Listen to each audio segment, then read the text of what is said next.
I want to tell you about an essential vitamin you've probably never heard of. If you're a parent or plan to be one, it might be more important to your child's growth than all other vitamins combined, and only you, a parent, can provide it. I call it vitamin N, the word no.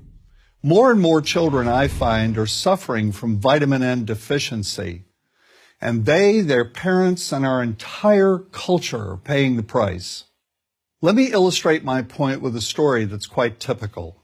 A father, I'll call him Bill, gave his son, age 5, pretty much everything the little boy asked for. Like most parents, Bill wanted more than anything for his son to be happy, but he wasn't. Instead, he was petulant, moody, and often sullen. He was also having problems getting along with other children. In addition, he was very demanding and rarely, if ever, expressed any appreciation, let alone gratitude, for all the things Bill and his wife were giving him. Was his son depressed, Bill wanted to know? Did he need therapy? His son, I told him, was suffering the predictable ill effects of being overindulged. What he needed was a healthy and steady dose of vitamin N. Overindulgence, a deficiency of vitamin N, leads to its own form of addiction. When the point of diminishing returns is past, and it's passed fairly early on, the receiving of things begins to generate nothing but want for more things. One terrible effect of this is that our children are becoming accustomed to a material standard that's out of kilter with what they can ever hope to achieve as adults.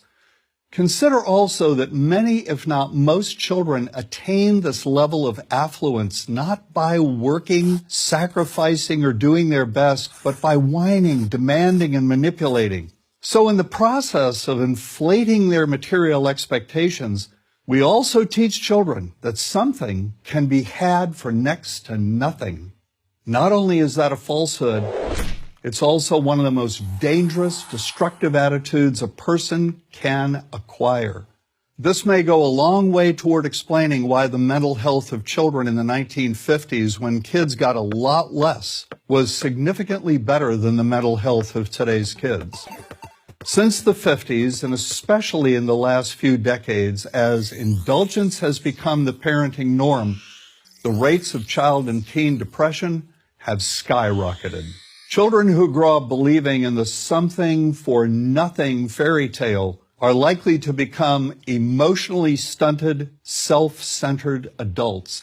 Then, when they themselves become parents, they're likely to overdose their children with material things. The piles of toys, plushies, and gadgets one finds scattered around most households.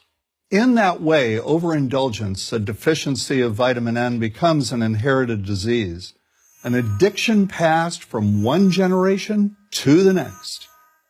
This also explains why children who get too much of what they want rarely take proper care of anything they have. Why should they? After all, experience tells them that more is always on the way. Children deserve better. They deserve to have parents attend to their needs for protection, affection, and direction. Beyond that, they deserve to hear their parents say no far more often than yes when it comes to their whimsical desires. They deserve to learn the value of constructive creative effort as opposed to the value of effort expended whining, lying on the floor, kicking and screaming, or playing one parent against the other. They deserve to learn that work is the only truly fulfilling way of getting anything of value in life, and that the harder they work, the more ultimately fulfilling the outcome. In the process of trying to protect children from frustration, parents have turned reality upside down. A child raised in this topsy-turvy fashion may not have the skills needed to stand on his or her own 2 feet when the time comes to do so. Here's a simple rule. Turn your children's world right side up by giving them all of what they truly need, but no more than 25% of what they simply want. I call this the principle of benign deprivation. When all is said and done, the most character-building 2-letter word in the English language is no. Vitamin N. Dispense it frequently. You'll be happier in the long run, and so will your child. I'm John Rosemond, author and family psychologist for Prager University.